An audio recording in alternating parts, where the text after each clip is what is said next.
दूसरे में बने रहेंगे। नमस्कार ठीक है सभी को। मैम, आपका हार्दिक स्वागत। जी, जी, जी। मुझे शुरुआत करनी है। जी मैम जी, एक संक्षिप्त परिचय आपका दे रहे हैं। हमें पता है कि आपका कुछ प्रियर कमिटमेंट है। आप इसलिए आपको पहले ही करेंगे, आप शायद पहले फिर चली भी जाएँगी। आप जी, कई पुस्तकें लिखी हैं जैसे India's maritime security, India China relation, issues and challenges, terrorism in south Asia, changing dimension और साथ ही साथ strategic implementation north east India look east policy.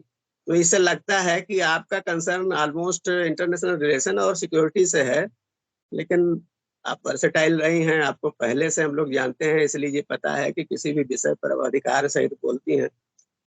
आप कई प्रदेशों में, झारखंड में, छत्तीसगढ़ में, पंजाब में और यूपी में भी जो लोक सेवा आयोग रहे हैं, उनमें एक्सपर्ट पैनल के रूप में आमंत्रित रही हैं, आती रही हैं। मैम सोशल एक्टिविस्ट हैं, प्राचार्य सर अगर सुन रहे होंगे, इनके हस्बैंड सीनियर आईएएस ऑफिसर हैं और स्टेट लेवल के ही जो उनका संगठन है उसके अध्यक्ष भी हैं। मैडम भी विभिन्न विषयों में जैसे राजनीतिक व्यवस्था, महिला कल्याण, पर्यावरण और बहुसंस्कृतिवाद के विभिन्न क्षेत्रों में सक्रिय रहती हैं। क्योंकि आपकी ससुराल सिवान में है, इसलिए वहां पर आप एक एनजीओ भी चलाती हैं, यद्यप आप हैं यूपी की, गाजीपुर की हैं। आपके चाचा जी इस समय मनोज सिन्हा जी राज्यपाल हैं जम्मू कश्मीर के। इस संक्षिप्त परिचय के साथ आपको आमंत्रित करता हूं कि आप डॉक्टर अम्बेडकर के व्यक्तित्व और कृतित्व पर हमारे जुड़े हुए छात्रों को संक्षिप्त व्याख्यान जो भी देना चाहें। चूंकि आपका कुछ प्रियर कमिटमेंट है, आप पहले जाएंगे, इसलिए पहले आप आमंत्रित हैं। फिर प्राचार्य जी बताएंगे ही, तो आप उसके बाद चाहे डिस्कनेक्ट हो जाएंगे। तो सर वीना। धन्यवाद डॉक्टर आनंद।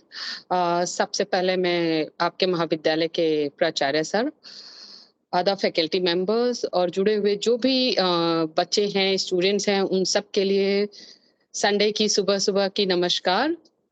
और ये आज का दिन भी अच्छा है कि बाबा भीमराव अंबेडकर जी का जन्म दिवस है और उनके बारे में जितना भी कहा जाए कम है। और ये मेरा सौभाग्य है, मैं इसके लिए पूरे महाविद्यालय परिवार, विशेषकर प्राचार्य जी को और आनंद जी को धन्यवाद दूँगी कि जो उन्होंने मुझे इसके लिए चुना और मुझे अपने वक्तव्य देने के लिए थोड़ा-सा समय दिया। जैसा कि मैंने पहले ही कहा, डॉक्टर भीमराव अंबेडकर किसी पहचान के मोहताज नहीं हैं। एक दृढ़ निश्चयी सेनानी, प्रबुद्ध विद्वान, जिन्होंने स्वतंत्रता, समानता और भ्रातृत्व के मार्ग पर ले जाने के लिए भारत के लिए महत्वपूर्ण प्रयास किए और इसी पर आधारित उन्होंने समाज की परिकल्पना भी की। और उन्होंने माना कि लोकतंत्र में स्वतंत्रता, समानता और भ्रातृत्व का जब तक सह अस्तित्व नहीं होगा, तब तक अपने सच्चे स्वरूप में लोकतंत्र नहीं हो सकता, लोकतंत्र सफल नहीं हो सकता। उन्होंने लोकतंत्र को एक शासन पद्धति या एक सरकार के रूप में नहीं देखा, बल्कि एक जीवन जीने की कला, एक जीवन जीने का तरीका माना। और वो जो जीवन जीने का तरीका था, उनका जो लोकतंत्र था, वो सामाजिक परिवर्तन और मानव प्रगति के लिए था।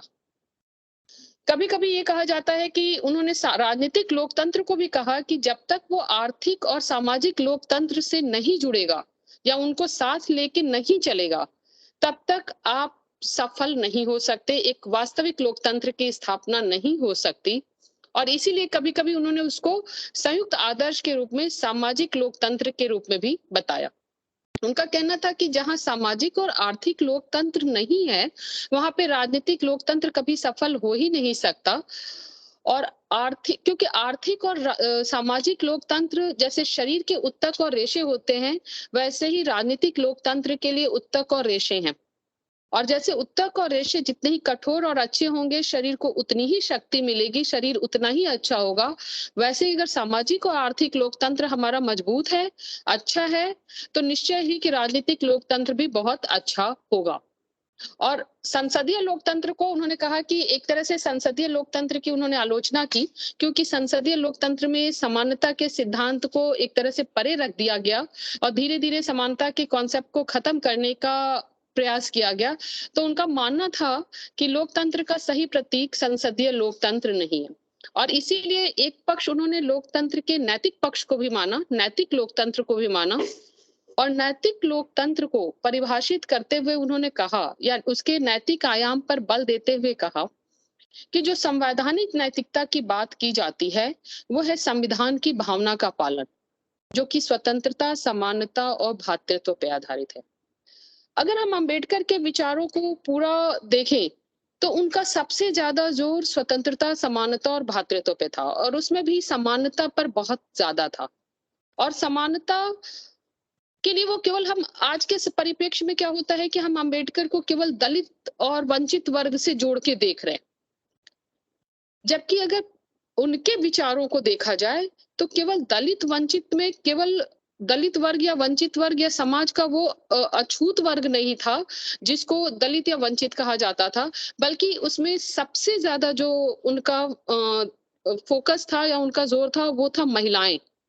यानी दलित और वंचितों के साथ साथ उन्होंने महिलाओं को भी उसी श्रेणी में रखा, और महिलाओं की प्रगति, महिलाओं की शिक्षा, महिलाओं के लिए उन्होंने पूरा जीवन अपना लगा दिया। उनका पूरा आंदोलन, उनका पूरा कार्य, उनका पूरा कृतित्व सिर्फ दलित, वंचित और महिलाओं के ही लिए था, एक तरह से देखा जाए। उन्होंने कहा था कि अगर किसी समाज की प्रगति देखनी है तो उस समाज के महिलाओं की प्रगति देखें, क्योंकि उनका मानना था कि समाज के विकास का पैमाना महिलाओं के विकास से जुड़ा होता है। 1920 में जब हिंदू सामाजिक व्यवस्था के खिलाफ उन्होंने अपना आंदोलन शुरू किया तो मूक पत्रिका नामक एक पत्रिका निकाली, और 27 में बहिष्कृत भारत नामक पत्रिका निकाली।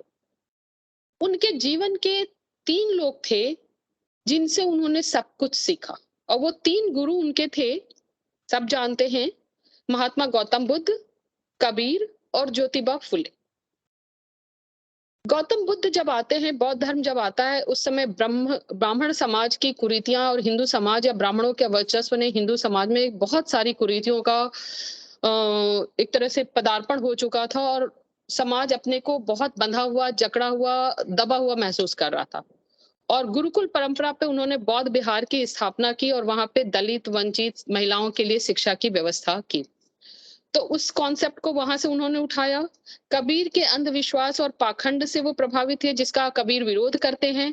उन्होंने उस अंधविश्वास और पाखंड जो हिंदू समाज में और समाज में फैले हुए उनको उठाया, और ज्योतिबा फूले से दलित और महिलाओं की शिक्षा के पुरजोर समर्थन के वकालत करते हुए अपना भी पूरा जीवन इन्हीं के लिए लगा दिया। 1923 में जब बहिष्कृत हितकारिणी सभा की स्थापना करते हैं वो, तो उसका एकमात्र उद्देश्य था वंचित समुदाय के लिए शिक्षा और आर्थिक सुधार।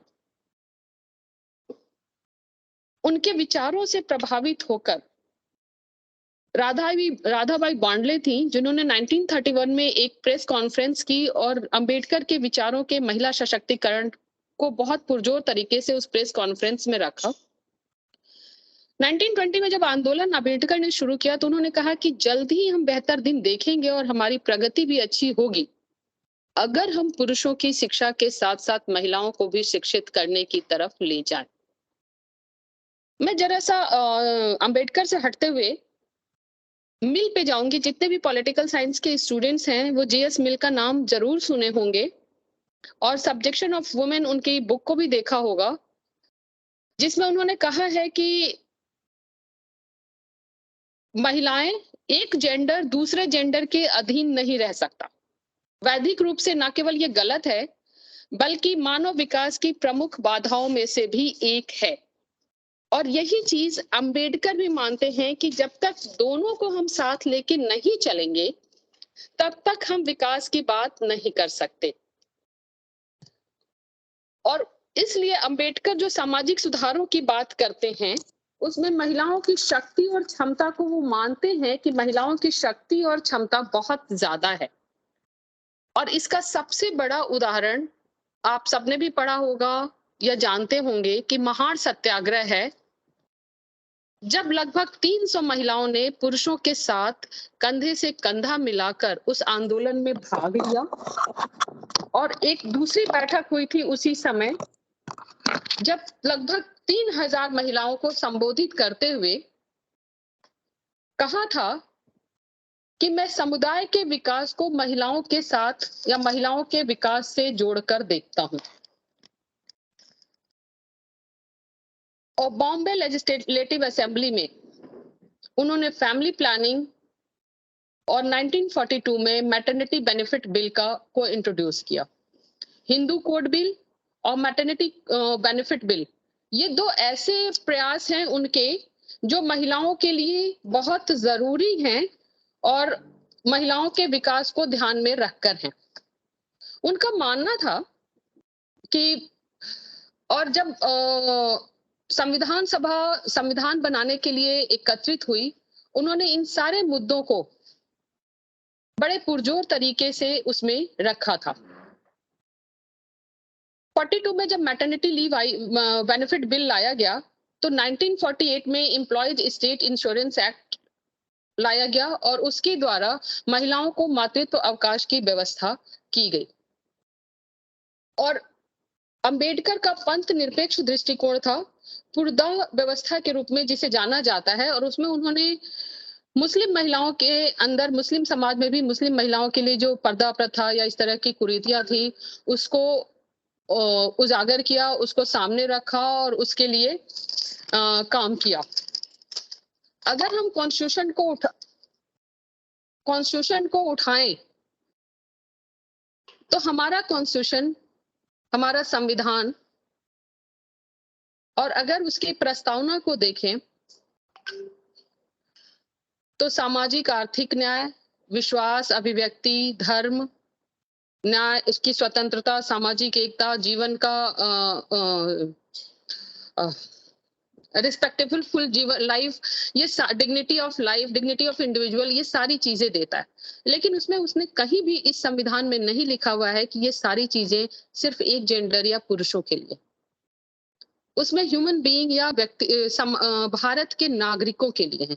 और जब हम भारत के नागरिकों की बात करते हैं तो उसमें हर तरह के लोग सम्मिलित हैं, चाहे वो पुरुष हो, स्त्री हो या ट्रांसजेंडर भी हो।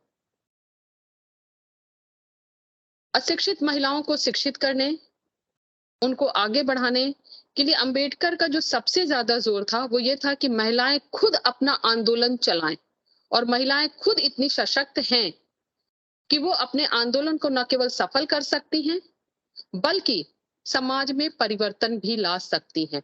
और इसीलिए देवदासी प्रथा और बाल विवाह के खिलाफ महिलाओं ने, और खास करके वंचित महिलाओं ने, बहुत बड़ा आंदोलन चलाया था। जब हम कॉन्स्टिट्यूशन के पार्ट में जाते हैं तो 14 to 16, आर्टिकल 14 और आर्टिकल 16 आपका इक्वालिटी की बात करता है।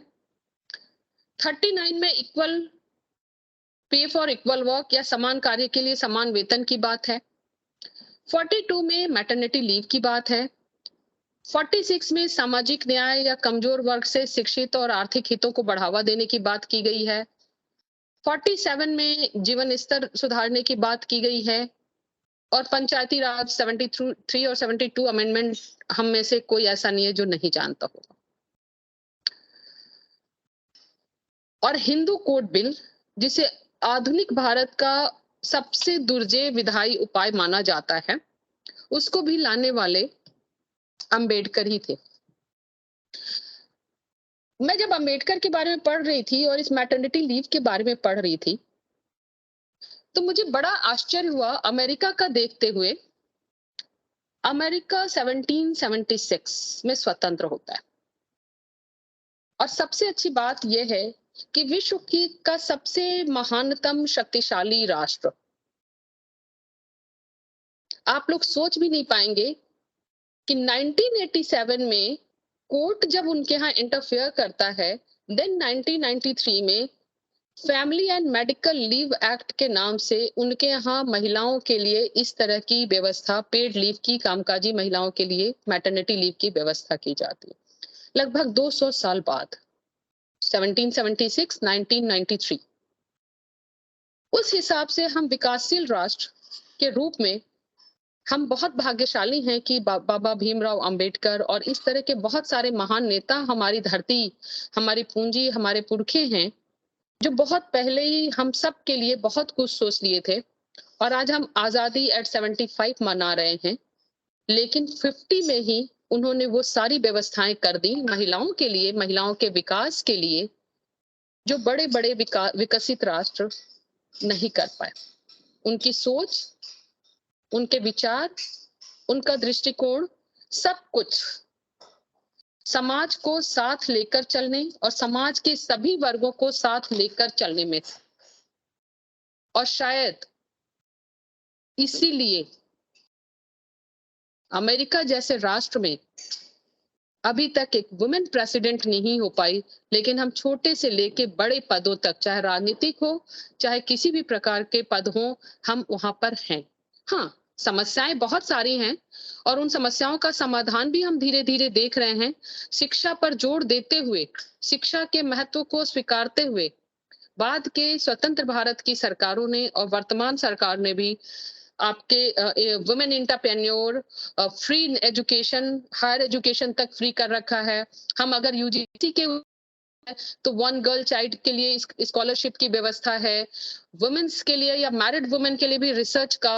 और सबसे मजेदार और सबसे अच्छी और सबसे बढ़िया बात अगर हम एनईपी में देखें, जो हमारा ब्रेक हो जाता था कि ये मानते हुए कि महिलाओं की शादी हो जाती है, लड़कियों की शादी हो जाती है, उनके बीच में पढ़ाई छूट जाती है, फिर वो 2-3 सालों बाद पढ़ाई जब सोचना शुरू करती हैं तो उनको फिर से स्टार्ट करना पड़ता है।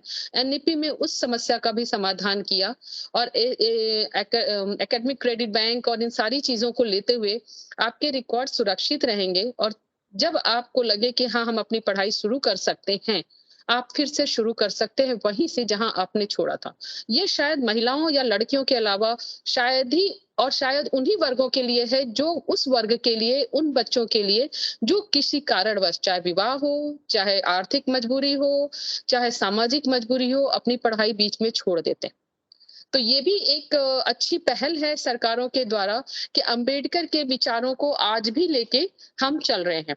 अगर हम हिंदू कोड बिल की बात करें, तो हिंदू कोड बिल का जो उनका कॉन्सेप्ट था, बाद में वो 4 स्तर पे चेंजेस लाए गए, जिसमें एक तरह से एक हिंदू उत्तराधिकार नियम, हिंदू विवाह अधिनियम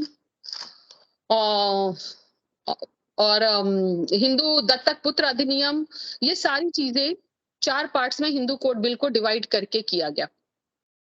अंबेडकर ने कहा था कि एक पिता की सबसे बड़ी जिम्मेदारी ये है कि वो अपने घर के स्त्रियों को सबसे पहले शिक्षित करे। और एक स्त्री या एक समाज या एक परिवार तभी पूर्ण रूप से विकसित हो सकता है जब पिता की संपत्ति में पुत्रियों को भी अधिकार मिले।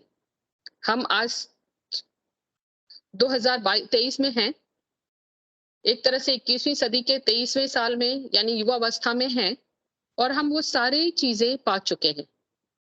मैं यहाँ पर एक प्रश्न आप सब के लिए छोड़ूंगी, चाहे वो पुरुष हो या स्त्री हो, छात्र हो या छात्राएं हो, कि संपत्ति का अधिकार जब दिया जा रहा है हमें पिता के उसमें, तो इसके पीछे कॉन्सेप्ट यही था कि हम पुत्र और पुत्री को अलग करके ना देखें, सभी को समान संतान के रूप में देखें।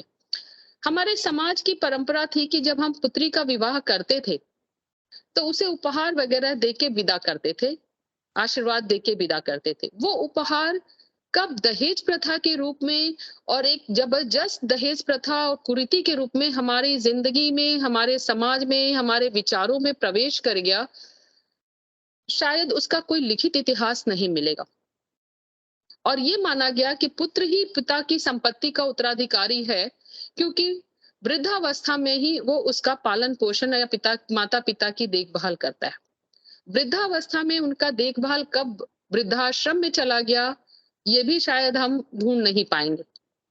लेकिन आज के समाज में जब हम पिता की संपत्ति में अधिकार ले रहे हैं, तो ये चीज भी इनडायरेक्टली अंबेडकर के विचारों को प्रोत्साहित करती है कि पुत्र और पुत्री अगर समान हैं, तो विवाहित पुत्री हो चाहे अविवाहित पुत्री हो, विवाहित पुत्र हो चाहे अविवाहित पुत्र हो, दोनों ही घरों के, क्योंकि हम समाज में विवाह संस्था को भी एक पवित्र संस्था के रूप में देते हैं, दोनों ही घरों को एक मानते हुए दोनों ही घरों की जिम्मेदारी उन दोनों पुत्र पुत्रियों की है अपने जीवन साथी के साथ। तो सिर्फ संपत्ति में अधिकार नहीं लेना है, बल्कि हमें दोनों परिवारों के साथ अपने कर्तव्यों को भी देखना है, क्योंकि राजनीतिक व्यवस्था में या राजनीतिक सिद्धांत में कर्तव्य पहले आते हैं, अधिकार बाद में आते हैं। तो अगर हम अंबेडकर के विचारों को इस तरह से लेके चले, तो निश्चित है कि अंबेडकर का जो भी कुछ था वो सिर्फ समाज के वंचित, दलित और महिलाओं को उन्होंने वंचित और दलित से अलग करके नहीं देखा, उसी के अंदर देखा। संभवतः अंबेडकर पहले व्यक्ति थे जिन्होंने जातीय संरचना में जेंडर को देखा, महिलाओं को देखा कि महिलाएं केवल जातीय संरचना में भी महिलाएं को भी हम और दलित और वंचित बना रहे हैं। इट मीन्स कि महिलाएं डबल सप्रेस्ड है, एक महिला के रूप में और एक वंचित समाज के अंदर या वंचित वर्ग के अंदर की महिला के रूप में। और उन सारे लोगों के लिए अब धीरे धीरे संविधान, कानून, सरकार के द्वारा सारे प्रयास किए जा रहे हैं। हम सरकार की योजनाओं में अगर चले जाएं, वर्तमान सरकार की योजनाओं में चले जाएं, तो चाहे उज्ज्वला योजना हो, और सबसे बड़ी बात यह है उज्ज्वला योजना हो या महिलाओं के लिए, बच्चों के लिए, किशोरियों के लिए सौभाग्य योजना, किशोरी योजना, इन सारी योजनाओं को देखें तो इनका उद्देश्य उन्हीं वंचित महिलाओं या वंचित वर्गों को लाभ पहुंचाने के लिए है। और निश्चय ही ये एक बदलते समाज की तस्वीर है, और आज अंबेडकर के लिए सच्ची श्रद्धांजलि यही होगी कि हम उनके विचारों, उनकी भावनाओं और उनकी सोच को सम्मान करते हुए सबसे पहले अपनी मानसिकता में परिवर्तन लाए। हम चाहे मिशन शक्ति चला लें, चाहे कोई भी लड़कियों के लिए, किसी भी के लिए अभियान चला लें, जब तक हमारी सोच नहीं बदलेगी तब तक समाज नहीं बदलेगा। और सोच बदलने के लिए सबसे ज्यादा जरूरी है शिक्षा। उनका कहना था, शिक्षित रहो, शिक्षित बनो या शिक्षा ग्रहण करो, संगठित हो और संघर्ष करो। और ये समाज की महिलाएं और वंचित वर्गों के लिए है कि सबसे पहले वो शिक्षा, उन्होंने पहला शब्द ही है एजुकेट, शिक्षा ग्रहण कीजिए। कोई भी समाज अगर शिक्षित है, वो समाज में सबसे बड़ा परिवर्तन ला सकता है। और जब आप शिक्षित होंगे, संगठित होंगे, क्योंकि आपके उद्देश्य एक होंगे, और उस उद्देश्य को पूरा करने के लिए आप संघर्ष करेंगे। जब जुटकर, संगठित होकर आप अपने उद्देश्य को जरूर प्राप्त करेंगे। तो हमारा आज इस ऑनलाइन वेबिनार में, संगोष्ठी में, हम एक ही अनुरोध है अपने प्रबुद्ध वर्ग से कि हम सबसे पहले अपने आसपास, अपने अंदर और अपने समाज के सोच को बदलने का प्रयास करें, क्योंकि सोच बदलना जरूरी है और सोच बदलने के लिए शिक्षित होना जरूरी है। आप सभी को मुझे मौका देने के लिए बहुत बहुत धन्यवाद। Thank you ma'am. Acharya ji के कुछ कहने के पहले मैं थोड़ा सा कह दूं, क्योंकि जब वो आ जाते हैं स्क्रीन पर तो किसी के लिए अवसर नहीं रहता। मेरे लिए ये आपको इस समय सुनना बड़ा आश्चर्यजनक था कि आपका academic area of interest strategic analysis का है, लेकिन आज की इस परिचर्चा को आपने संवेदना के उच्च स्तर तक पहुंचाया। ये निश्चित ही है कि अम्बेडकर का डिस्कशन हम लोग राजनीतिक विज्ञान में सामान्य रूप से करते ही हैं, कोई नई बात नहीं है, लेकिन आपने विषय वस्तु के हर पक्ष को छुआ और एक सामान्यतः जो शुष्क व्याख्यान होते हैं उनकी अपेक्षा आपने उनको संवेदनशील स्तर पर डील किया, और इन सब के लिए धन्यवाद। मैं आपको आमंत्रित करने के पहले ये सोच रहा था कि आप स्ट्रेटजिक एनालिस्ट हैं, तमाम टीवी पैनलों पर आती रहती हैं पैनलिस्ट के रूप में, और आपकी परिचर्चा अधिकांशतः सुरक्षा दृष्टिकोण की ज्यादा रहती है, लेकिन आपने एक शानदार व्याख्यान हमारे छात्रों को दिया। शायद कुछ कहना चाह रही हैं, आप हाथ उठा रहे हैं। मेरे सीवी में आपने पढ़ा होगा कि इंडियन पॉलिटिकल सिस्टम के साथ साथ वुमेन स्टडीज भी मेरा इंटरेस्ट ऑफ एरिया है, एरिया ऑफ इंटरेस्ट है। Okay okay ma'am. मैं प्राचार्य जी, अगर रश्मि मैम ने संदेश दिया है कि प्राचार्य जी हमारे इस समय मीटिंग में नहीं है, कहीं उनका भी एफिलिएशन है, तो हम, जैसा कि आपने बताया भी था कि आपकी कुछ प्रियर कमिटमेंट है, आप कहीं पर जाना चाहती हैं, तो बहुत बहुत धन्यवाद। आप सभी का भी बहुत बहुत धन्यवाद मुझे ये अवसर देने के लिए। आज एक बार फिर से अंबेडकर को सोचने, समझने और उनके अनुसार चलने के लिए थोड़ा-सा फिर से अपने को आज प्रेरित किया और शायद एक प्राचार्य के रूप में, एक महिला के रूप में मैं शायद कुछ समाज के लिए शुरुआत कर सकूँ। इसकी प्रेरणा आज फिर मुझे अपने आप से मिली। धन्यवाद धन्यवाद। डॉक्टर आनंद एंड धन्यवाद आपके पूरी टीम को और आपके महाविद्यालय के प्राचार्य को, प्रिंसिपल सर को। आप सभी का बहुत-बहुत धन्यवाद। Thank you ma'am. आप अब डिस्कनेक्ट होंगी तो हम अपने दूसरे वक्ता को आमंत्रित करेंगे। क्यों आपके दूसरे वक्ता को मैं थोड़ा नहीं सुन सकती? अच्छा ठीक है। नहीं, आप जाना चाह रही थी इसीलिए ऐसा था। मैं तो डॉक्टर सूर्यनाथ। डिस्कनेक्ट हो जाऊँगी। जब मुझे लगेगा ओके, मैं ओके, डिस्कनेक्ट हो जाऊँगी। आई हैव 5 ओके मिनट्स अभी, मैम, ओके, ठीक है ना? Okay. Okay ma'am. Doctor Suryanath sir को मैं आमंत्रित कर रहा हूँ कि अपने विचार विद्यार्थियों को प्रस्तुत करें। सूर्यनाथ सर।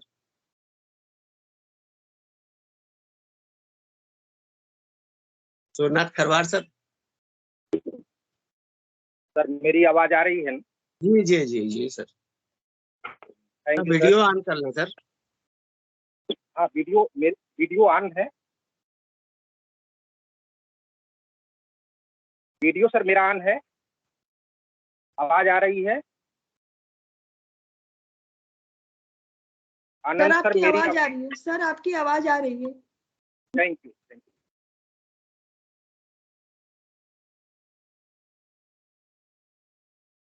तो मैडम को अभी मैं सुना, बहुत ही सारगर्भित आपका व्याख्यान था और इस व्याख्यान को सुनकर मैं भी बहुत लाभान्वित हुआ।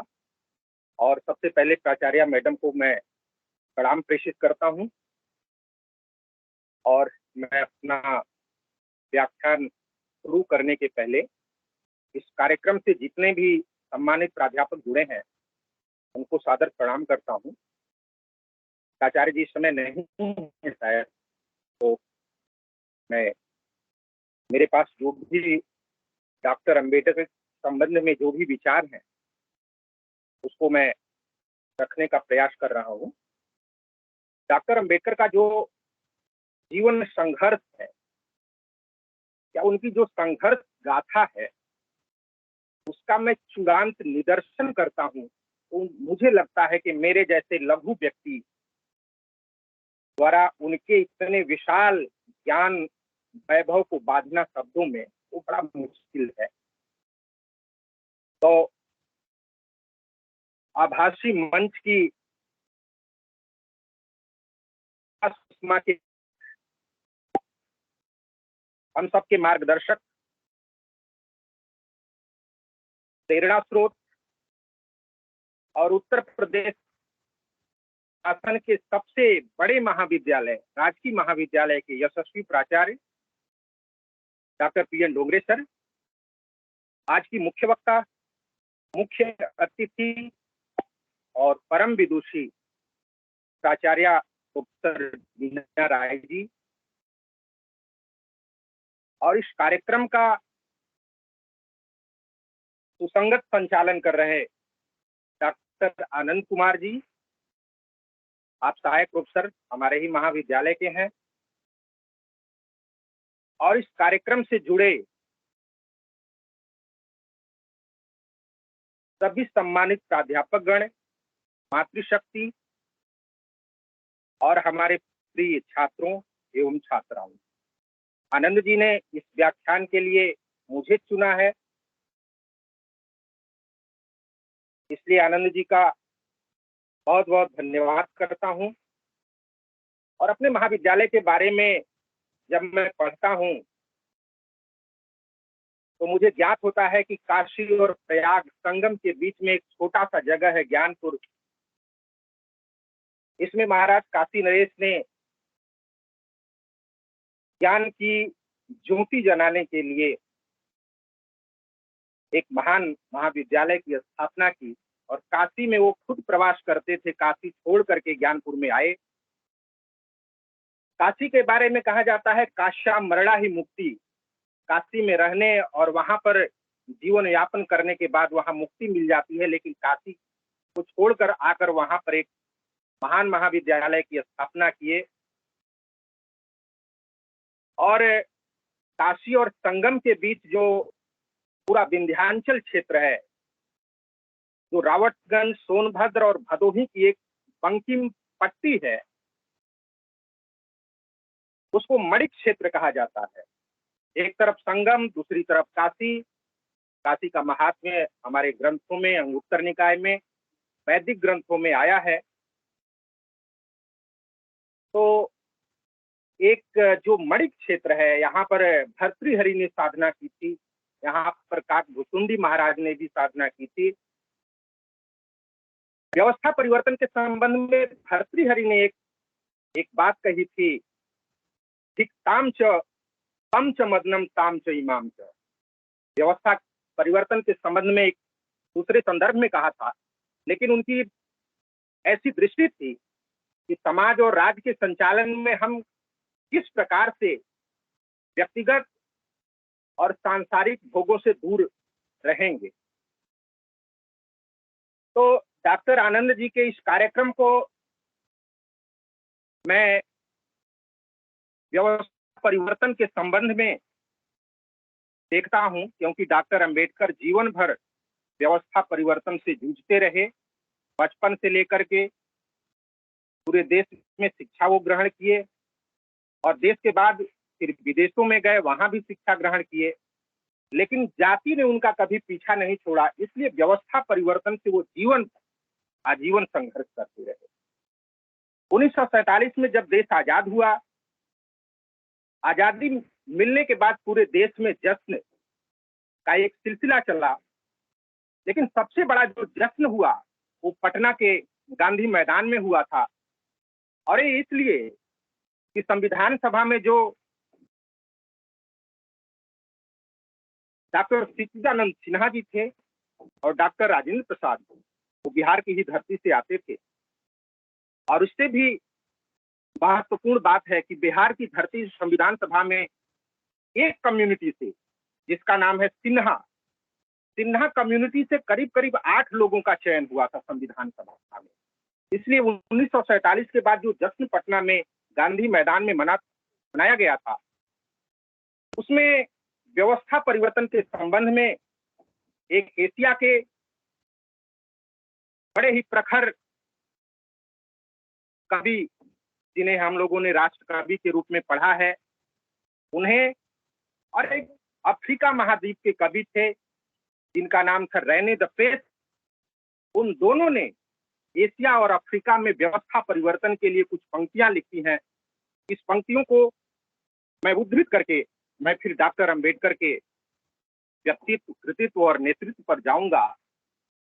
तो पटना में जो गांधी मैदान में जो जश्न हुआ था, उसमें राष्ट्र कवि रामधारी सिंह दिनकर ने कहा था, सेनानी करो प्रयाण, अभय भावी इतिहास तुम्हारा है, ये नखत तमा के बुझते हैं, सारा आकाश तुम्हारा है।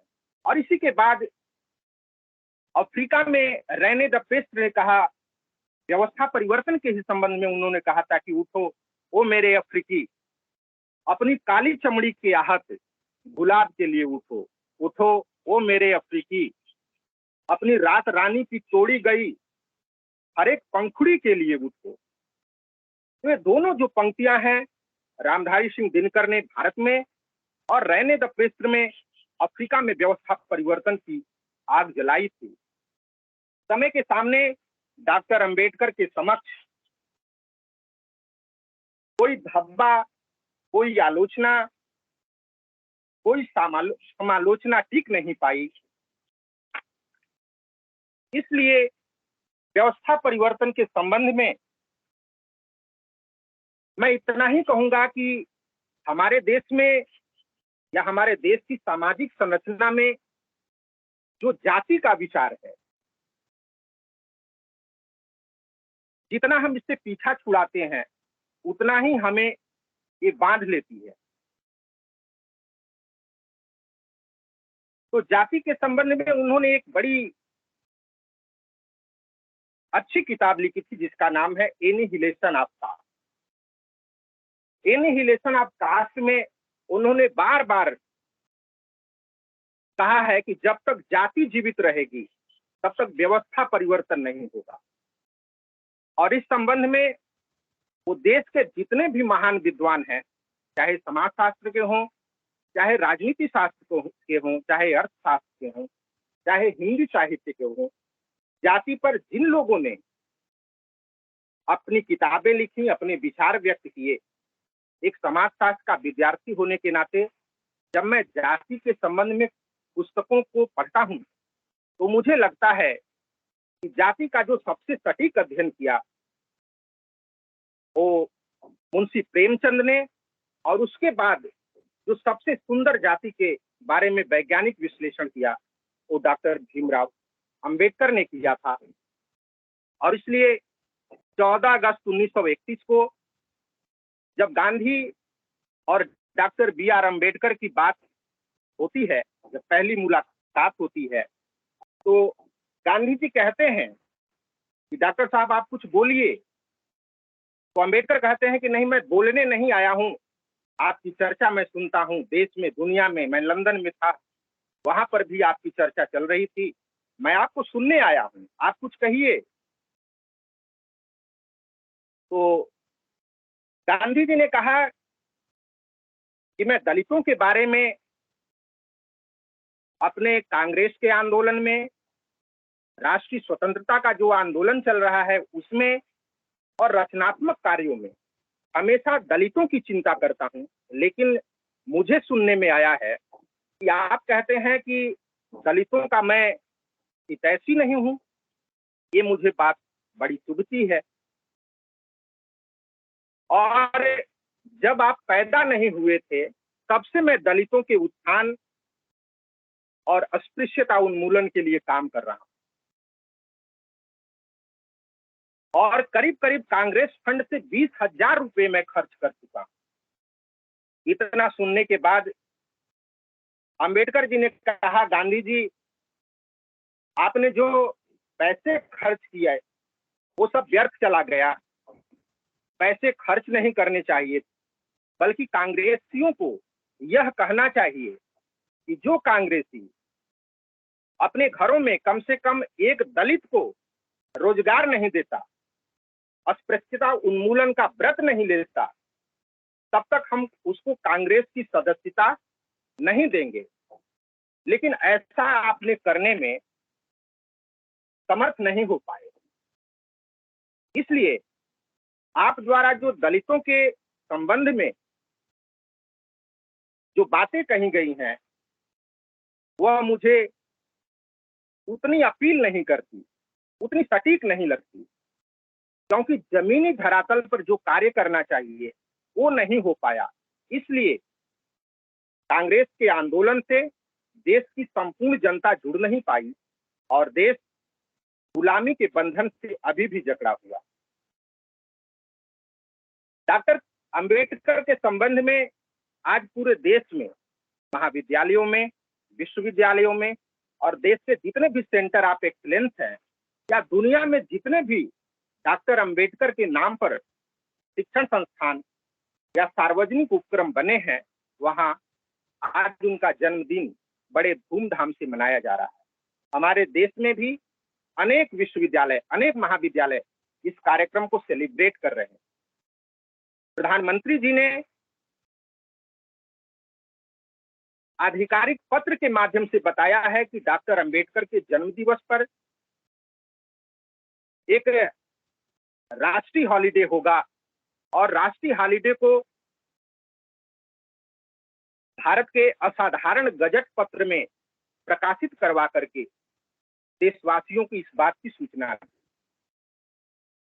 ये कार्य इसलिए और समीचीन हो जाता है कि अभी हाल में ही पूरे देश को ट्रांसफॉर्म करने के लिए राष्ट्रीय शिक्षा नीति 2020 आई है, और 2020 जो राष्ट्रीय शिक्षा नीति है उसमें प्रधानमंत्री जी ने एक बीज मंत्र दिया है। और जितने भी देश के महापुरुष हैं, मैं अक्सर देखता हूं कि शासन के माध्यम से, केंद्रीय सरकार के माध्यम से हम सभी को निर्देश प्राप्त होता है कि इन महापुरुषों को आप सेलिब्रेट करें, विद्यार्थियों से जोड़ें, विद्यार्थियों के बारे में उनके प्रति जागरूकता पैदा करें। इसलिए इस बीज मंत्र को, जो राष्ट्रीय शिक्षा नीति 2020 का बीज मंत्र है, उसको हम विद्यार्थियों में प्रसारित करें, देश में प्रसारित करें, और शिक्षा के जितने भी मंदिर हैं इनका पुरजोर समर्थन करें। प्रधानमंत्री जी ने जो बीज मंत्र दिया है वो ये है, अभी शिक्षा नीति पर जो घोषणा पत्र जारी हुआ था उसमें प्रधानमंत्री जी ने सबसे पहले पन्ने पर ही लिखा है कि शिक्षा से शोध तक, विद्या से बोध तक और परिणाम से प्रमाण तक का जो समारोहण है वो राष्ट्रीय शिक्षा नीति 2020 का बीज मंत्र है। और हमारे सभी विश्वविद्यालय, केंद्रीय विश्वविद्यालय, राज्य विश्वविद्यालय, समकक्ष विश्वविद्यालय, सेंटर ऑफ एक्सीलेंस और हमारे महाविद्यालय इस बीज मंत्र का उद्घोष करें। देश के सभी शिक्षा मंदिरों में तमसो मां ज्योतिर्गमय का उद्घोष करें। भारत माता की जो विजय वैजयंती है वो चारों तरफ दिग दिगंत में, युग युगांत में लहरा जाए। महात्मा बुद्ध के बाद यदि किसी महापुरुष ने धर्म, समाज, राजनीति और आर्थिक धरातल पर कोई यत्न किया है तो उनका नाम है डॉक्टर बी.आर. अम्बेडकर। उनका सूर्य जैसा तेजस्वी चरित्र, ऋषियों जैसा गहन ज्ञान, चंद्र चितवन, चंद्रमा जैसा सम्मोहक व्यवहार, वैराग्य, तपबल और सागरवत स्वभाव उनके व्यक्तित्व, उनके चरित्र और उनके कृतित्व के अनुपम अनुपमेय उदाहरण थे। उन्होंने अपना संपूर्ण जीवन समाज के दलितों, उपेक्षितों, वंचितों तथा अपवर्जित वर्गों के समुत्थान में अर्पित कर दिया। डॉक्टर अंबेडकर ने कहा था कि विद्यार्थी का जो पहला गुरु होता है वो माता और पिता ही होते हैं। उनके पिता अक्सर कहते थे, भीम, सदा सत्य का पालन करना, चाहे प्राणों पर बन आए, डरना नहीं, चिंता मत करना, उसका परिणाम चाहे जो भी हो, सत्य से बड़ा कोई धर्म नहीं होता और सत्य से बड़ा दूसरा कोई परिणाम नहीं होता। उनकी माता कबीरपंथी थी, कबीर घर से थी। उनके परिवार में कबीर की शिक्षाओं का बोलबाला था। वो अक्सर कहती थी, बेटा भीम, सिद्धार्थ गौतम कैसे भगवान बुद्ध बन गए? कबीर दास किसी विश्वविद्यालय में नहीं पढ़े थे, अनपढ़ थे, लेकिन पाखंड जगत का, पाखंड का पर्दाफाश कैसे किया? तुझे सिद्धार्थ बनना है, तुझे गौतम बुद्ध बनना है, तुझे कबीर बनना है। अंबेडकर के मन में ज्ञान पिपासा और ज्ञान के प्रति जिज्ञासा की जो अलख, जो आग जलाई थी, उनके माता पिता ने ही जलाई। लेकिन समय के साथ, परिस्थितियों के साथ और अनुभव के साथ वो अनुभव, माता पिता का जो शिक्षा था, अनुभव था, वो विराट रूप धारण कर लिया और विश्व मानवता को समय के साथ प्रदीप्त किया। Doctor B R. अम्बेडकर जब 10वीं कक्षा पास कर गए तो उनके गुरु थे, जो उस समय उस विद्यालय के प्रधानाध्यापक थे, उनका नाम था श्री अर्जुन श्री कृष्ण केलुस्कर।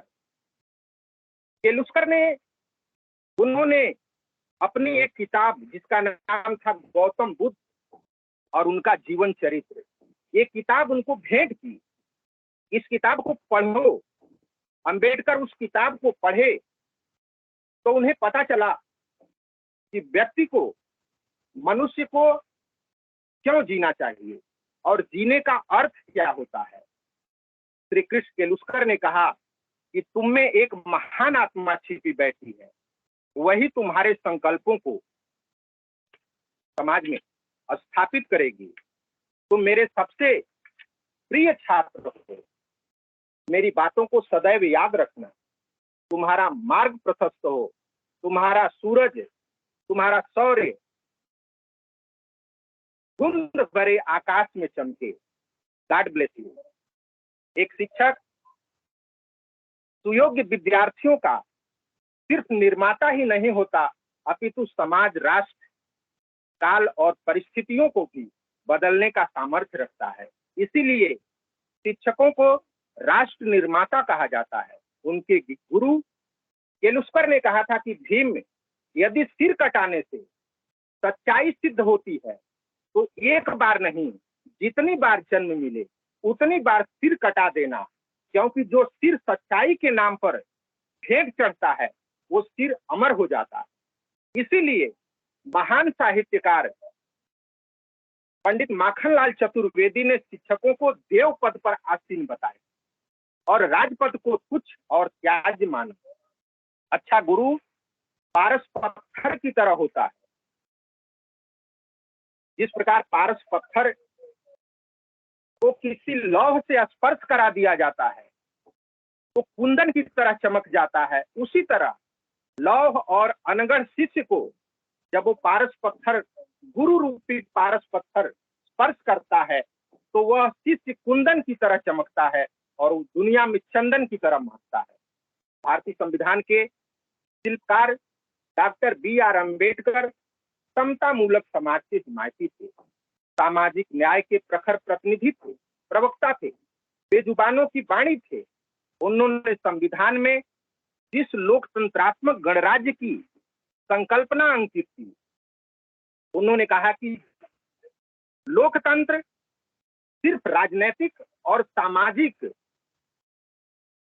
राजनैतिक रूप से लोकतंत्र स्थापित नहीं होगा, बल्कि राजनैतिक और सामाजिक दोनों दृष्टिकोण से युक्त होगा।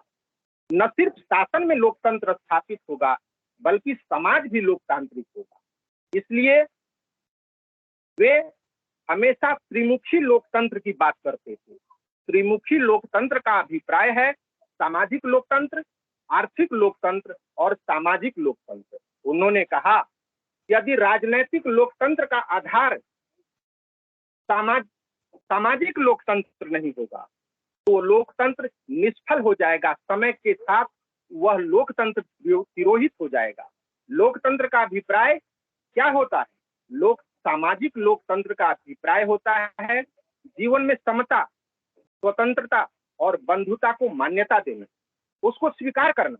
डॉक्टर अंबेडकर प्रखर राष्ट्रवादी थे, लेकिन कांग्रेस ने उनके ऊपर अनेक प्रकार के आरोप लगाए, बल्कि अपने पत्रों के माध्यम से कहा कि डॉक्टर अंबेडकर वो अंग्रेजों के भक्त हैं, अंग्रेजों की भक्ति करते हैं।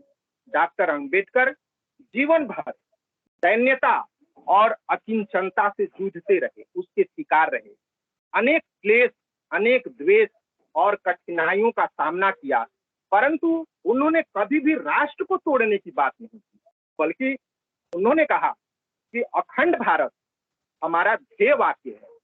इन्होंने एक कोटेशन, बहुत ही प्रसिद्ध कोटेशन में कहा था कि अखंड भारत हमारा ध्येय है और यह ध्येय संपूर्ण देश का ध्येय होना चाहिए और यह ध्येय राष्ट्रवाद के माध्यम से पूरित होगा। उन्होंने कहा राष्ट्रवाद तभी औचित्य ग्रहण कर सकता है जब लोगों के बीच जाति, नस्ल, रंग का अंतर भुलाकर उनमें सामाजिक भ्रातृत्व, देश प्रेम और सामाजिक समरसता का विचार प्रेषित किया जाए। वे सामाजिक परिवर्तन के अगुवा थे। Doctor B R. अम्बेडकर भारतीय समाज के उन चंद बौद्धिक नेताओं में से एक थे जो स्वतंत्रता के दौरान समझ चुके थे कि एक मजबूत राष्ट्र निर्माण के लिए सत्तावाद, सांप्रदायिकता से मुक्ति अत्यंत जरूरी है। वह सामाजिक आर्थिक विषमता के उस विषाक्त स्वरूप को अच्छी तरह समझ गए थे, उससे अच्छी तरह से अवगत थे, जिसने भारतीय समाज को कुछ इस तरह से जकड़ रखा था कि अगर भारत राजनीतिक रूप से स्वतंत्र भी हो जाता तो जातिवाद, सत्तावाद, भाई भतीजावाद, अवसरवाद और सांप्रदायिकता का दीमक उसे एक दूसरे विभाजन की ओर ले जाता। आज समाज राष्ट्रीय एकता के साथ सकारात्मक दिशा में चल रहा है। सबका साथ, सबका विकास और सबका प्रयास स्पष्ट दृश्यमान हो रहा है। सरकारें उस दिशा में गतिशील हुई हैं। एक भारत श्रेष्ठ भारत की संकल्पना मूर्त रूप अख्तियार कर रही है। इस संबंध में डॉक्टर अंबेडकर का सर्वसमावेशी संविधान में सभी नागरिकों का समान अधिकार, एक वोट एक मूल्य इत्यादि बातें दिलाने के लिए न जाने कितने संघर्ष किए। उन्होंने महिलाओं की बराबरी के अधिकारों की भी वकालत की। अभी मैडम ने महिलाओं की अधिकारों के लिए उन्होंने डॉक्टर अंबेडकर के अनेक दृष्टांत का उदाहरण दिया है। डॉक्टर अंबेडकर महिलाओं की बराबरी के अधिकारों की वकालत की, इसके लिए उन्होंने सन 1951 में संसद में हिंदू कोड बिल पेश किया।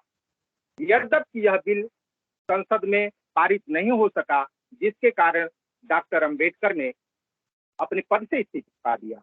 डॉक्टर अंबेडकर ने बड़े स्पष्ट शब्दों में दलित समाज से कहा था कि जिन्ना को इसलिए अपना मत समझो कि वह हिंदुओं का विरोधी है। जब जरूरत होती है तब दलितों को हिंदुओं से जिन्ना अलग मान लेते हैं, और जब जरूरत नहीं होती है तो कहते हैं हिंदुओं के वे साथ हैं। मत समझो कि वे तुम्हारे मित्र हैं, उन पर विश्वास कभी मत करना। अंबेडकर ने पाकिस्तान में छूट गए दलितों से अपील की कि जितना भी जल्दी हो भारत वापस आओ, क्योंकि भारत में मैं दलितों का संरक्षक हूं और भारत का मैं कानून मंत्री हूं, इसलिए दलितों की रक्षा करना मेरी जिम्मेदारी है। और बड़ी भावुक अपील उन्होंने किया। डॉक्टर अंबेडकर ने कहा, मैं अन्याय, अत्याचार, आडंबर तथा अनर्थ से घृणा करता हूं। मेरी घृणा उन सब लोगों के प्रति है जो इन्हें अपनाते हैं। वे दोषी हैं। मैं अपने आलोचकों को यह बताना चाहता हूं, मैं अपने इन अभावों को वास्तविक बल और शक्ति मानता हूं, न केवल उस प्रेम की अभिव्यक्ति जो उन लक्ष्यों और उद्देश्यों के लिए प्रकट करता हूं जिसके प्रति मेरा अकाट्य अटूट विश्वास है। डॉक्टर अंबेडकर ने दलित युवाओं से अपील की।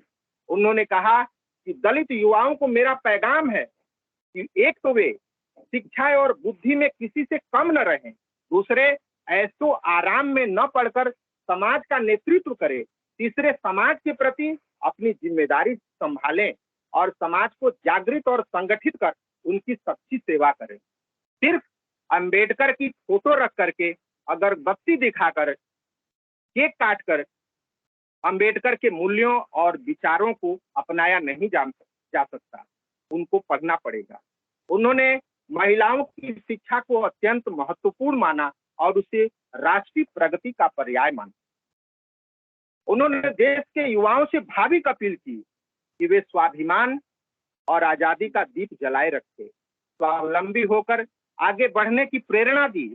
उन्होंने कहा, शिक्षा शेरनी का दूध है, जो पिएगा वही दहाड़ेगा। इस प्रकार उन्होंने अनेक ऐसे व्याख्यान दिए जिससे दलित समाज को या सर्व समाज को हिम्मत से आगे बढ़ने की प्रेरणा मिलती है। उनका सबसे प्रसिद्ध नारा था, जिसको अभी मैडम ने उद्धृत किया। उनका सबसे प्रसिद्ध नारा था, शिक्षित बनो, संगठित बनो और संघर्ष करो, जो अस्पृश्य समाज को, वंचित समाज को और बेजुबानों को उत्साह से आगे बढ़ने की हिम्मत देता है। उन्होंने यह भी कहा कि दलित आंदोलन का कारवा बड़े मुश्किल से, बड़े मशक्कत से, बड़े संघर्ष से यहाँ तक लाया हूँ। हो सके तो इसे अपना मजबूत कंधा देकर इसे आगे बढ़ाना, और संभव नहीं होगा तो इसे वहीं छोड़ देना, लेकिन किसी भी कीमत में इसे पीछे मत ले जाना। अंत में मैं कुछ बातों को डॉक्टर अंबेडकर के संबंध में, जो मैंने अभी बातें कही हैं या मैडम ने जो बातें कही हैं, उससे अपनी संबद्धता रखते हुए मैं इतना कहूंगा कि डॉक्टर अंबेडकर एक स्वतंत्र विचारक, अद्भुत विद्वान और भारत की महान विभूति थे। सामाजिक नवजागरण के अग्रदूत थे, सामाजिक परिवर्तन के वाहक थे, सामाजिक न्याय के प्रणेता थे, एक महानतम अर्थशास्त्री थे और एक बेमिसाल प्रतिभा के जिसकी तर्क शक्ति अत्यंत श्लाघनीय है, ऐसे वे एक महान समाजशास्त्री थे। उन्होंने समाज में विद्यमान रूढ़िगत मान्यताओं, विषमताओं का समूल नाश करने के लिए, सामाजिक न्याय और दलितों के अधिकारों को सुनिश्चित करने के लिए जीवन भर संघर्ष, सामाजिक समरसता के पुरोधा। कभी कभी हम डॉक्टर अंबेडकर के अलावा अस्पृश्यता के संबंध में दूसरे भी विचारों को पढ़ते हैं। सामाजिक समरसता के पुरोधा बाला साहब देवरस का नाम हम सभी जानते हैं। उन्होंने पूना में एक व्याख्यान माला में कहा था, यदि अस्पृश्यता को हम पाप नहीं समझते हैं तो इसका मतलब है कि दुनिया में कहीं कोई पाप नहीं है। उन्होंने अपनी माता जी से कहा था कि घर पर जितने भी स्वयं सेवक आएंगे उनसे कभी भी उनकी जाति नहीं पूछी जाएगी। इस प्रकार बाला साहब देवरस ने अस्पृश्यता के खिलाफ एक देश में एक बड़ा अभियान छेड़ दिया। आज पूरा देश आत्मविश्वास से युक्त होकर, स्वावलंबी होकर, अंतरावलंबी होकर आगे बढ़ चला। हमें पुरानी बातों को खुला देना चाहिए, हमें आगे बढ़ना चाहिए, हमें अंतरावलंबी होकर आगे बढ़ना चाहिए, एक दूसरे का सहयोग लेकर, एक दूसरे का स्नेह लेकर। इस यात्रा में शिक्षकों की महती भूमिका है और शिक्षकों को महती भूमिका निभानी पड़ेगी, क्योंकि अक्सर मैं मीडिया के माध्यम से देखता हूं कि मीडिया में अक्सर बातें आती हैं कि महाविद्यालय और विश्वविद्यालय के सिर्फ शिक्षक अच्छे से काम करना शुरू कर दें तो देश की अर्थव्यवस्था की जीडीपी में 2% की ग्रोथ सिर्फ विश्वविद्यालय और महाविद्यालय दे सकते। इस प्रकार महाविद्यालय और विश्वविद्यालय के शिक्षकों की महती भूमिका है। भारत माता का अतुल्य वैभव, अखंड कीर्ति, अक्षय गौरव और ज्ञान की अलभ्य ज्योति संपूर्ण संसार में निर्धूम प्रज्वलित हो रही है। इसकी विस्तारशीलता, इसकी स्वीकार्यता और वरेण्यता नित नवोदित होकर दया, क्षमा, करुणा और प्रेम के रूप में विश्व मानवता को आलोकित कर रही है। अभी भारतीय मेधा, परंपरा निर्देशित हुनर और कौशल से राष्ट्रीयता के नए इतिहास के पुनर्लेखन का परम पावन अभियान उद्घाटित हुआ है। अभी एनसीईआरटी की किताबों से कुछ चैप्टर को हटाया गया है, तो राष्ट्रीयता के पुनर्लेखन का अभियान अभी तो उद्घाटित हुआ है और देखते देखते अभियान आंदोलन का रूप धारण कर लेगा। स्वर्णिम शिखर बनाना शेष है, देश आहुति मांग रहा है। त्याग, तितिक्षा और विरक्ति का संधान करना होगा, स्वार्थों की समिधा जलानी होगी, तब जाकर भव्यता, दिव्यता और नव्यता की प्राण प्रतिष्ठा होगी। नालंदा, तक्षशिला, विक्रमशिला, सोमपुरा, वल्लभी और वैशाली की प्राचीन स्मृतियां हमारे देश के राष्ट्रीय संस्थान सजोए हुए हैं। आर्यभट्ट, चाणक्य, पाणिनि और पतंजलि से लेकर गांधी, टैगोर और मालवीय जी की एक लंबी सुदीर्घ परंपरा है। इन परंपराओं का हमें अनुशीलन करना होगा। तेजस्वी भारत, ओजस्वी भारत, आरोग्य आयुष्मान भारत, आत्मनिर्भर भारत, एक भारत श्रेष्ठ भारत, संकल्प से सिद्धि तक सचल भारत और भारत की स्वप्न, भारत का जो अनेक महापुरुषों ने इसे उन्हें प्रगतिशील, उन्नतशील बनाने का स्वप्न देखा है। हम इसे परंपरा और आधुनिकता के समन्वय से, नवाचारों और नव प्रवर्तन के समन्वय से और डॉक्टर अंबेडकर द्वारा दी गई जो शिक्षाएं हैं उनके समन्वय से इस सपनों को साकार करेंगे। यह अभियान लंबा चलेगा। भारत बहुलतापूर्ण समाज है। विशाल और बहुलतापूर्ण भारत को एक व्यापक स्तर पर समझने की आवश्यकता है और इसकी उपादेयता ग्राह्य और श्लाघ्य है। हिंदुत्व का दुनिया में संकीर्ण चित्रांकन हो रहा है, इसे हमें अलग करना होगा।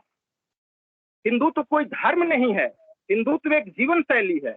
हिंदुत्व का संकीर्ण चित्रांकन त्याज्य होना चाहिए। भारतीयता की अवधारणा और उसकी चिरंतन छवि का यथेष्ट विवेचन हो। भारतीय ज्ञान परंपरा, उसकी संपूर्ण वैदिक मनीषा और देश के अनन्य महापुरुषों की वैराग्य साधना के अमर स्वर संदेश का अभिष्ट अनुशीलन हो। इसको हमें आत्मसात करना चाहिए। तभी बाबा साहब डॉक्टर अंबेडकर के जन्म पर उन्हें सच्ची श्रद्धांजलि होगी और सच्चा न्याय होगा।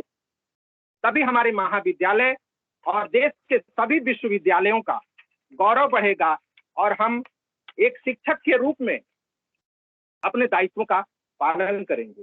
डॉक्टर अंबेडकर ने अनेक बातें कही हैं जिसका कुछ समय में, एक आध घंटे में उसको समेटना बहुत ही असाध्य कार्य है। उन्होंने कहा कि राजनीति में नायक पूजा का दौर चला है, नायक पूजा से हमें अलग करना चाहिए।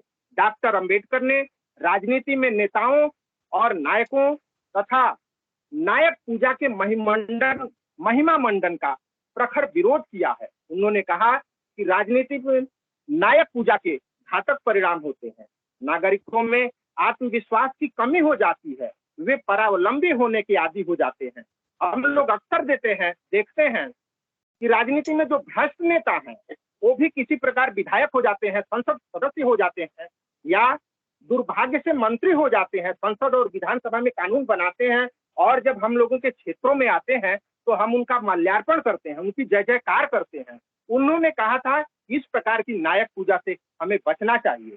उन्होंने आयरलैंड के महान देशभक्त डेनियल कनेल को उद्धृत किया है।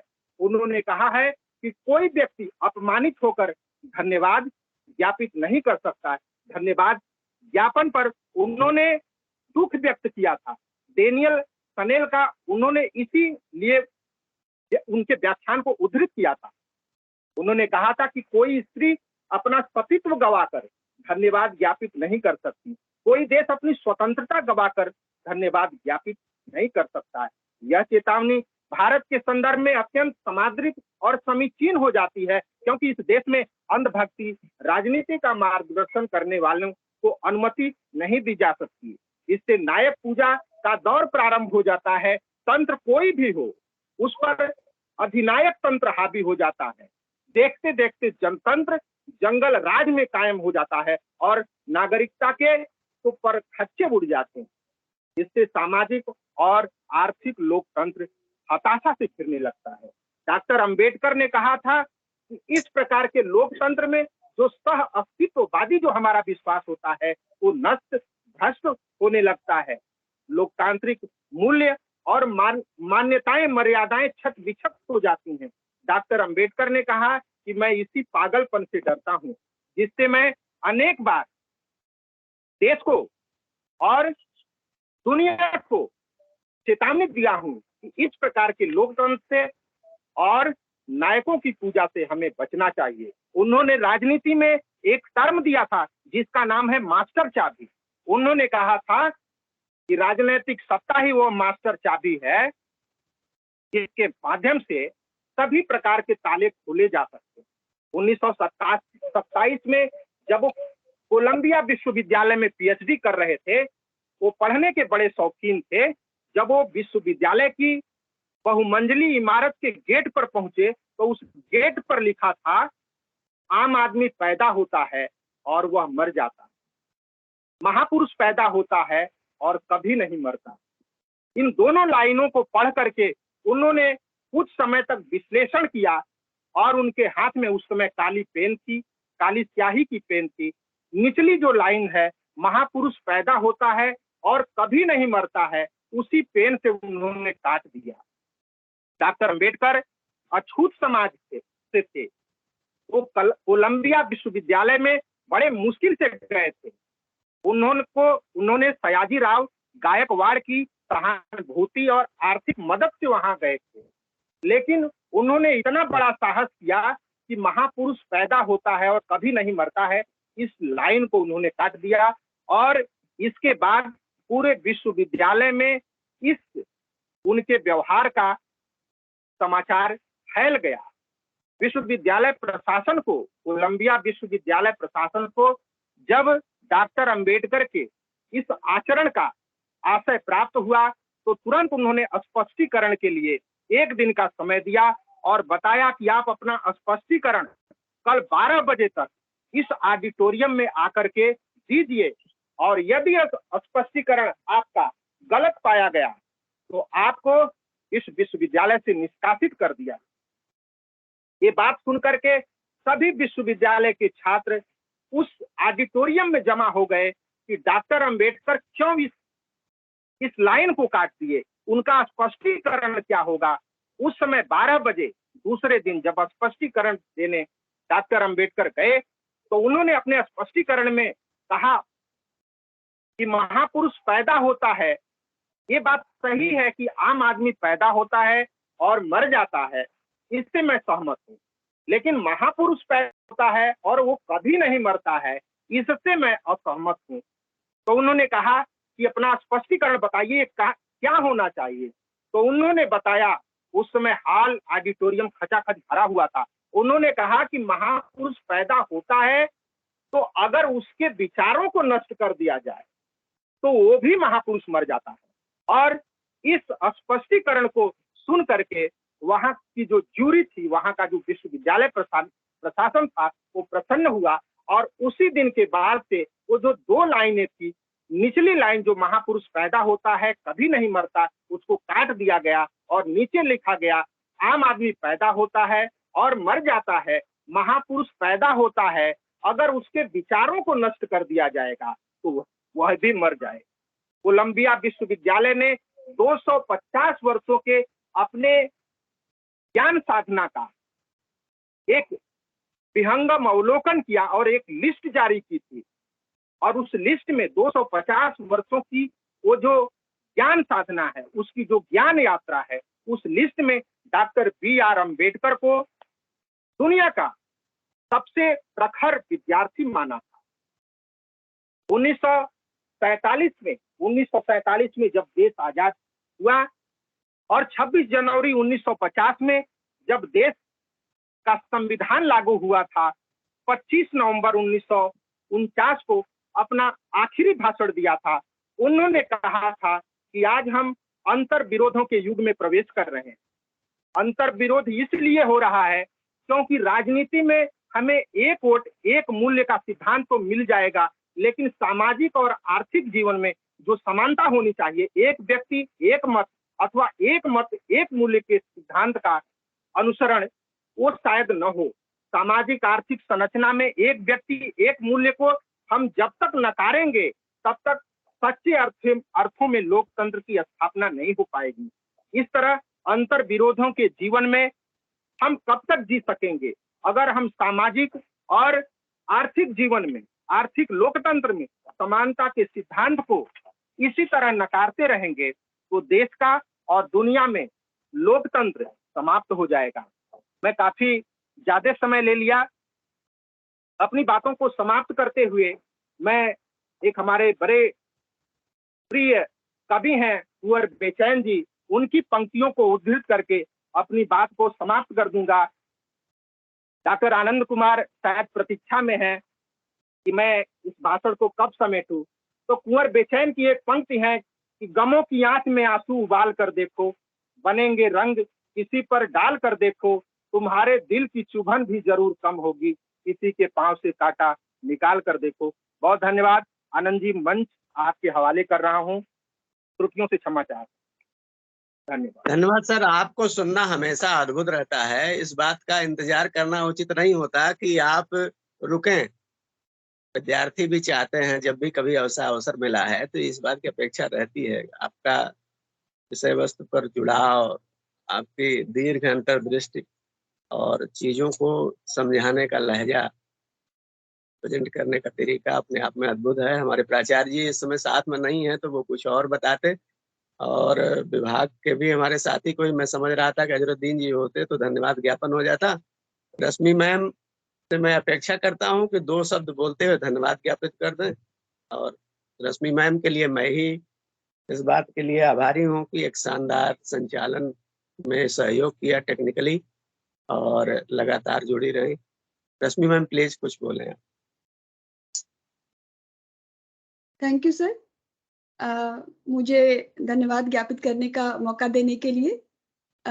वास्तव में हमारे दोनों वक्ताओं ने बाबा साहेब अम्बेडकर जी के जीवनी पर उनसे हमें क्या प्रेरणा लेनी है, इन सब के बारे में एक विस्तृत चर्चा करते हुए हमें ज्ञान दिया, जहां हम हमारे साइंस फैकल्टी के मेंबर्स भी इस प्रोग्राम में जुड़े हुए थे। तो हमारे लिए तो ये जानकारी बहुत ही लाभदायक होती है, क्योंकि हमारा ये पक्ष अछूता रहता है जहां पर हम इन चीज़ों को विस्तृत रूप से जान पाते हैं। तो मैं अपने दोनों वक्ताओं को सादर धन्यवाद ज्ञापित करती हूँ। अपने सभी फैकल्टी मेंबर्स को धन्यवाद ज्ञापित करती हूँ, जिन्होंने पूरे समय तक इस कार्यक्रम में अपना सहयोग दिया, और अपने उन बच्चों को जो हमारे साथ शुरू से लेके अंत तक जुड़े रहे, इस आयोजन, इस व्याख्यान का लाभ उन्होंने लिया, उन्होंने ज्ञान को अर्जित करने का पूरा प्रयास किया, और इसलिए मैं उनको सबसे ज़्यादा धन्यवाद ज्ञापित करती हूँ। और अंत में हमारे प्राचार्य सर, जो साथ कार्यक्रम में नहीं है इस समय, लेकिन इस कार्यक्रम की प्रेरणा स्रोत रहे कि किस तरीके से इस कार्यक्रम का आयोजन करना है, लगातार हमसे हमारे टेक्निकल पक्ष को, हमारे जो इसका प्रोग्राम का आयोजन था उससे जुड़े रहे, उसकी जानकारी लेते रहे कि किस तरीके से इसका आयोजन होना है। तो मैं उन्हें धन्यवाद ज्ञापित करती हूँ, और इस कार्यक्रम को सफलतापूर्वक आयोजित करने के लिए मैं आनंद सर को धन्यवाद ज्ञापित करती हूँ कि कार्यक्रम बहुत ही अच्छे ढंग से और सफलतापूर्वक ढंग से आयोजित हुआ। धन्यवाद सर।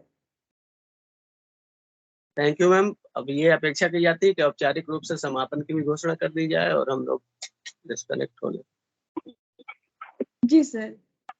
तो अब मैं, कार्यक्रम समाप्त हो चुका है। इस कार्यक्रम को एंड करने की आप सबसे अनुमति चाहती हूँ। धन्यवाद। धन्यवाद।